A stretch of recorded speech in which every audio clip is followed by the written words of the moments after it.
What can I do for you, officer? Please tell me you lost your way back home, because I don't expect to see someone like you around this neighborhood. Excuse me, officer? I'm an adult. How would I lose my way home? I live just around the corner.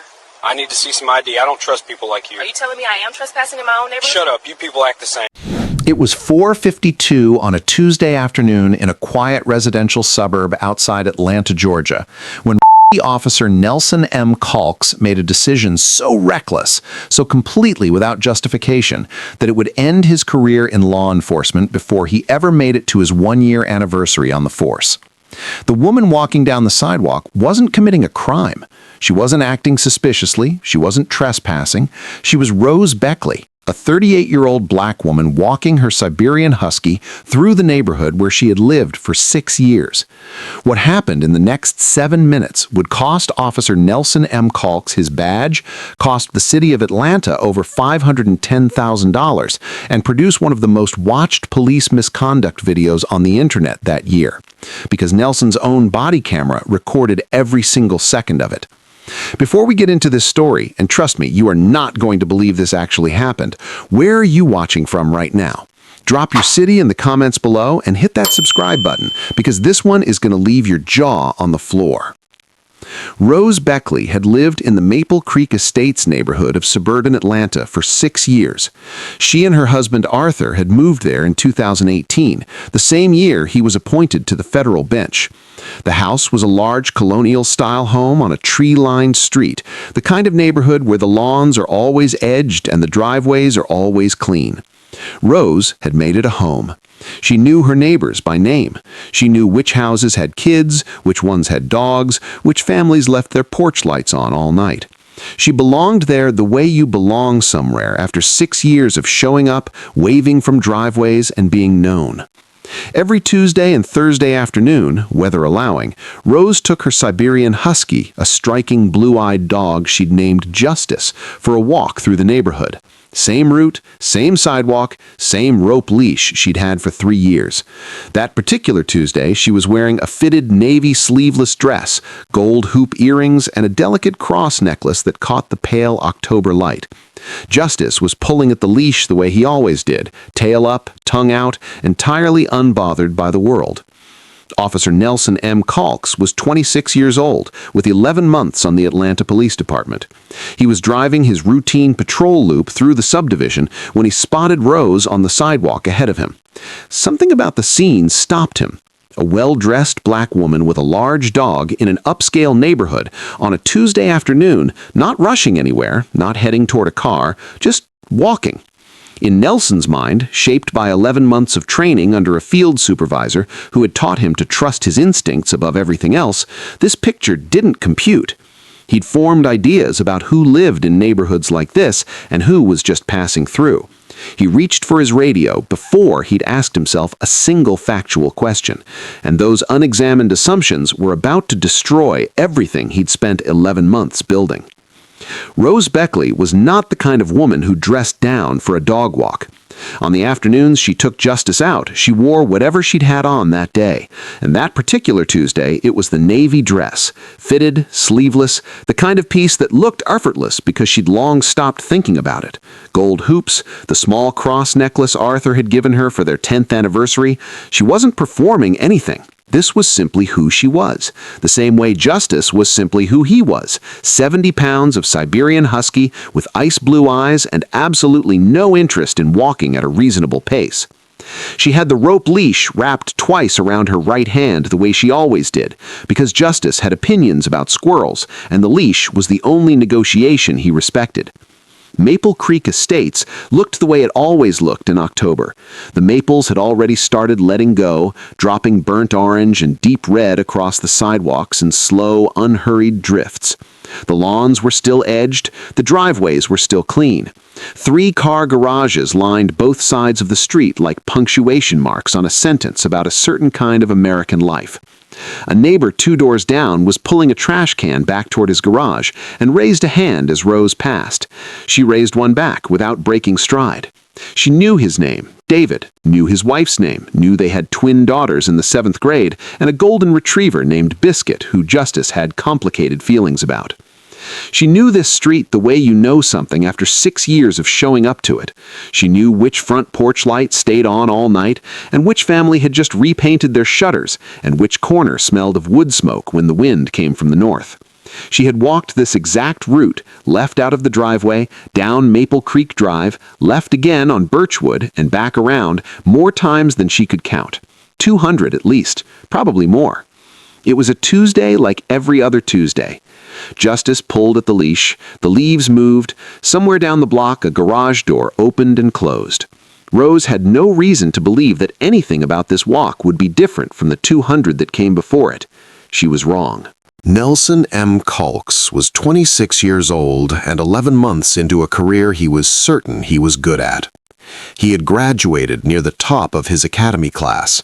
He was punctual. He filed clean reports. He had the kind of quiet confidence that his supervisors noted in evaluations as natural command presence, the ability to walk into a situation and project authority before saying a word. He believed in the job. He believed he understood it. Most of what he believed he had learned from Sergeant Dale Pruitt. Pruitt had been his field training officer from day one, a 14-year veteran who had a way of talking about police work that made it sound less like a set of procedures and more like a developed sense. The academy teaches you the rules, Pruitt told him during their first ride-along, eyes on the road, voice unhurried. I'm going to teach you the job, and the job runs on instinct. You know what instinct is? It's pattern recognition. You see enough, you learn what fits and what doesn't, and when something doesn't fit, you pay attention. Nelson had paid attention.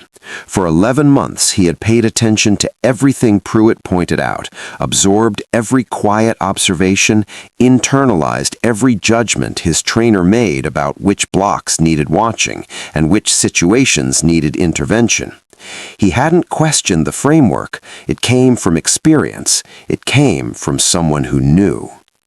He was running his routine patrol loop through Maple Creek Estates when he saw her.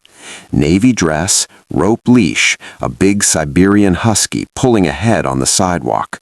A Tuesday afternoon in October, the leaves coming down slow across the manicured lawns.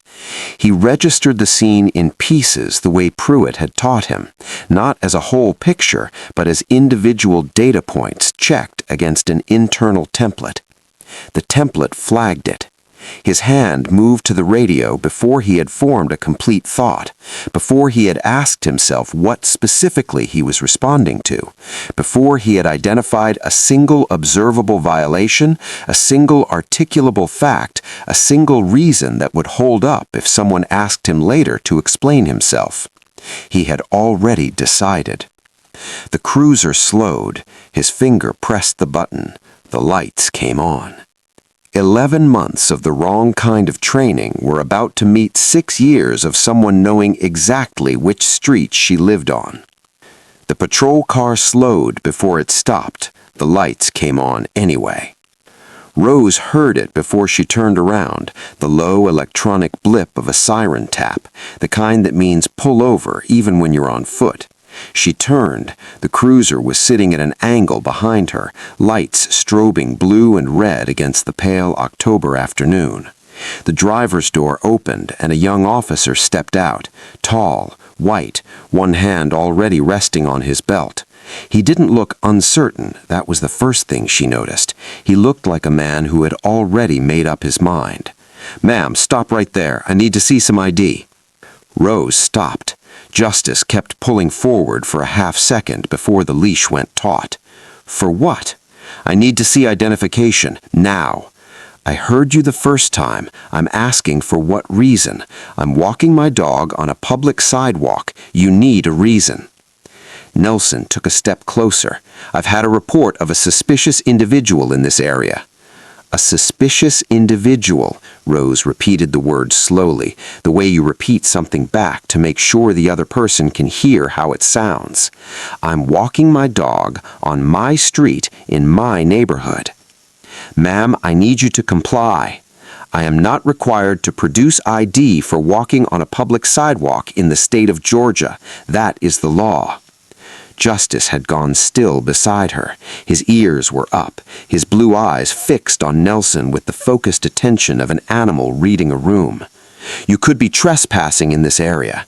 Trespassing? The word landed like something dropped from a height. On a public sidewalk? Across the street, a front door opened. A woman stepped onto her porch. She looked at the patrol car. She looked at Rose. She reached into her pocket. "I'm going to need you to calm down." "I am calm." Rose's voice didn't rise. It dropped. "You need to calm down, and you need to tell me your badge number."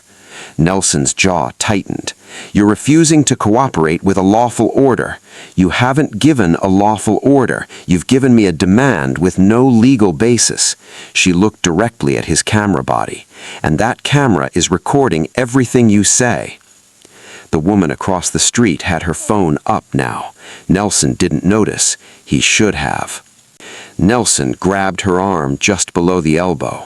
It was the moment everything crystallized, for the neighbors now spilling onto their porches, for the woman across the street whose phone was already up, for the second neighbor who had come outside when she heard the raised voices and was now standing completely still on her front lawn with her hand over her mouth.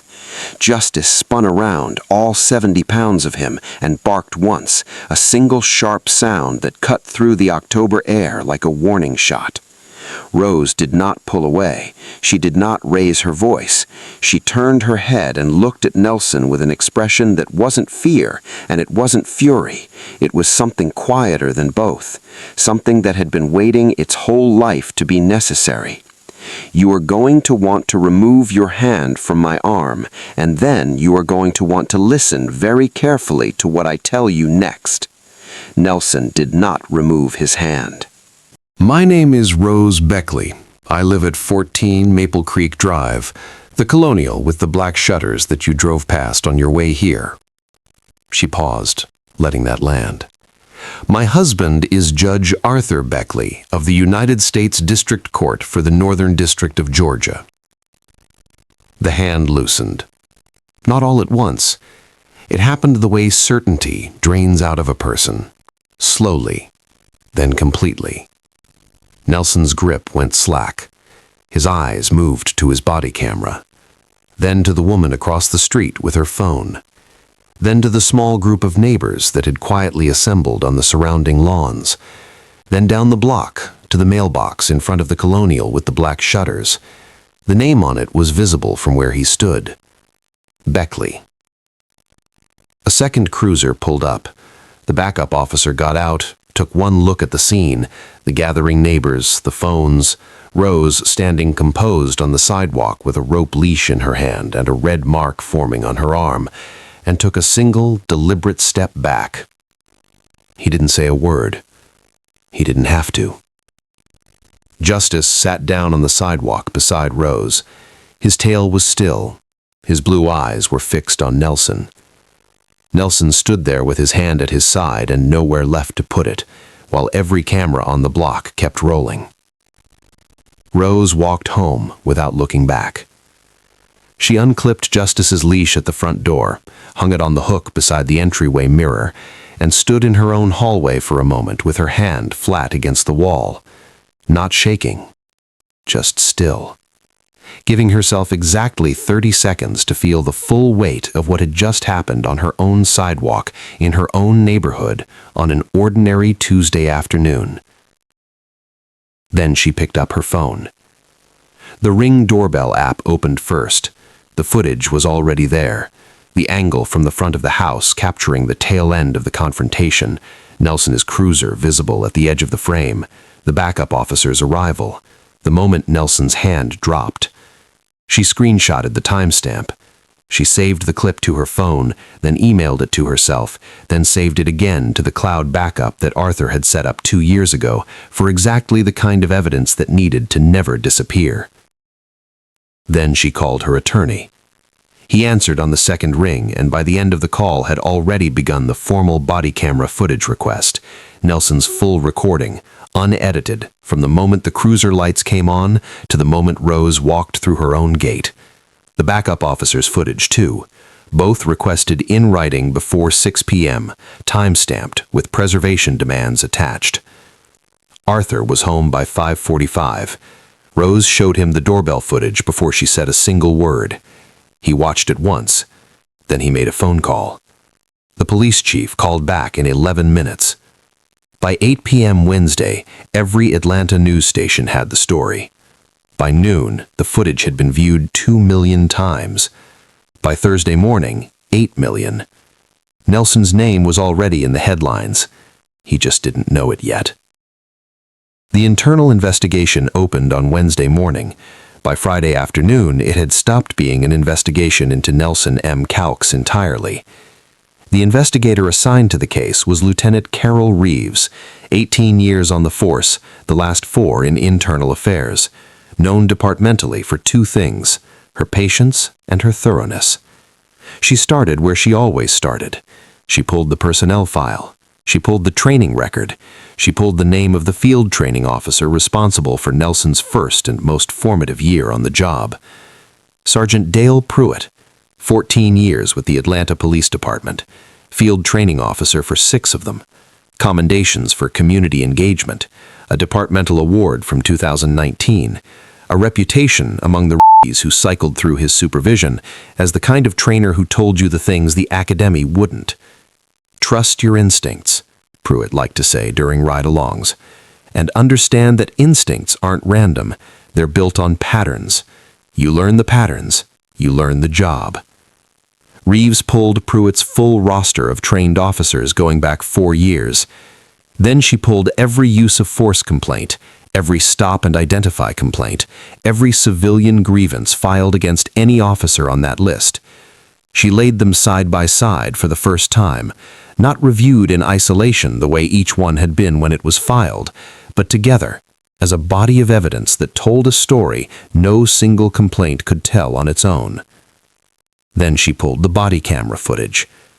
The first case involved a black man named Gerald Simmons, stopped while loading grocery bags into his car in the parking lot of his own apartment complex. The rookie who stopped him, trained by Pruitt 8 months earlier, filed a report stating that Simmons was acting erratically and refused to identify himself. The body cam footage showed a man putting groceries in his car who looked up confused when a patrol car rolled to a stop 3 feet behind him. He was calm, he was cooperative. He asked twice what he had done wrong. He never received an answer. The complaint was dismissed as insufficient. The second case involved a Hispanic teenager named Marco Delgado, stopped outside his own apartment building on a Saturday afternoon and detained for 22 minutes for loitering. The reporting officer, also Pruitt trained, wrote that Delgado had matched the description of a suspect in a nearby disturbance. The body cam footage showed a 16-year-old boy sitting on the front steps of his own building eating a sandwich. He was never told what description he supposedly matched. The complaint was dismissed. No misconduct found. The third case involved an Asian woman named Linda Chen, stopped at her own mailbox on a weekday morning and asked to verify that she resided at the address on the box she was currently unlocking with her own key. The officer's report described a suspicious individual unable to confirm residency. The body cam footage showed a woman in a bathrobe holding a stack of envelopes, blinking in disbelief. Dismissed. Insufficient evidence. 3 complaints, 3 officers, 3 body cameras that told a completely different story than the paperwork filed afterward. And underneath every single one of them, the same training philosophy, the same framing, the same quiet instruction to treat certain faces in certain neighborhoods as patterns worth interrupting. Pruitt's fingerprints were on all of it. Reeves sat back and looked at the timeline she'd built across her desk. Nelson Calks wasn't an aberration. He wasn't a rookie who'd had a bad afternoon and made a judgment call that went sideways. He was the most recent version of something that had been in production for years, shaped, certified, and sent out onto the streets by a man who had spent 6 years teaching young officers that bias, dressed up as instinct, was the same thing as good police work. The investigation started with one rookie on one sidewalk. It was no longer about either. Nelson M. Cox was terminated within 36 hours of the incident. No hearing, no extended review process. The body cam footage, the 4 neighbor recordings, the backup officer's statement, and the 8 million people who had watched all of it by Thursday morning made the outcome something the department couldn't negotiate its way around. It was the fastest termination in Atlanta Police Department history. Sergeant Dale Cruitt retired the same week, not by choice. His training materials were pulled from circulation before he'd finished clearing out his locker. His pension was placed under formal review pending the outcome of the broader investigation. The curriculum he'd built over 6 years, the one that dressed bias up as instinct and handed it to rookies like a tool, was gone. The county attorney filed criminal charges against Nelson shortly after: unlawful detention, assault, violation of civil rights under Georgia law. The city's legal team looked at what they were facing: Nelson's own body cam, 4 phones worth of neighbor footage, a backup officer who had already given a truthful statement, a plaintiff with impeccable credibility, and a federal judge for a husband who understood exactly how these cases worked from the bench, and they made the only rational decision available to them. They settled. 5 weeks, $510,000, and money, it turned out, was the smallest part of it. The settlement required a complete overhaul of the field training program from the ground up, mandatory third-party audits of all training curricula every 18 months, a civilian oversight board with genuine subpoena power and full access to body camera records, a public-facing database of every stop and identify incident in the city, broken down by officer and by the race of the person stopped. No more patterns hidden behind individually dismissed complaints. Complete transparency, enforced for 8 years. Rose stood at the press conference in the navy dress, gold hoops, the cross necklace catching the light. She looked directly into the cameras the way she had looked directly into Nelson's body cam on that sidewalk, steady, unhurried, completely unafraid. "I told Officer Cox that he would hear from my husband," she said, "and he did. But this lawsuit, this settlement, this fight, that's not from my husband." She paused. "That's from me." The Beckley Fund launched 3 weeks later, a legal defense fund for black residents stopped, detained, or harassed without cause in their own neighborhoods who couldn't afford to fight back on their own. 600 applications arrived in the first month. Nelson's body cam footage is now required viewing in 14 Georgia police academies, not as cautionary tale tucked into an elective module, as mandatory curriculum, the definitive recorded example of what racial assumption looks like when it has a badge, a patrol car, and 11 months of the wrong kind of training behind it. Pruitt's methods are cited by name in Georgia reform legislation as a textbook case of how institutional bias gets repackaged as instinct and handed to like a tool, was gone. Rose still walks every Tuesday and Thursday. Same route, same sidewalk, same rope leash wrapped twice around her right hand, because justice still has opinions about squirrels, and the leash is the only negotiation he respects. The patrol cars that move through Maple Creek Estates these days keep moving. Nobody stops. Nobody reaches for a radio before asking a single factual question. One Tuesday afternoon, 7 minutes. One who was absolutely certain he knew what he was looking at. One woman in a navy dress who made sure the entire world found out he was wrong. If this story made you feel something, if it made you think about who gets stopped, who gets believed, and who has to fight just to walk their own street, share it with someone who needs to see it. And if you want more stories about ordinary people who refuse to let injustice go unanswered, subscribe right now. There are more stories like this one, and every single one of them matters.